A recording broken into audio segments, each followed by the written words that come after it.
You want to add a big follow button on your Instagram profile. Today in this video, I'll show you exactly how can you do that. So let's jump right into it. First, we need to open Instagram and then go to your profile by tapping right here in the bottom right corner. From your profile, tap on the three lines in the top right corner this time, and then from here, tap on settings and privacy. From settings and privacy, tap or scroll down to the bottom and tap on account type and tools.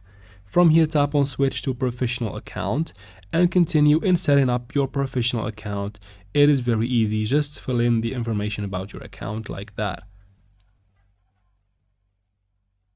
Once you're done, go back to your profile and you should find the big follow button right here. People can find it there. Of course, there are more options you can do. You can tap on edit profile and add a lot of things that you can edit and add that can help you very much in your business or in your account generally.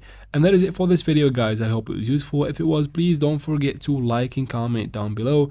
Also subscribe. It is help the channel a lot. Thank you for watching.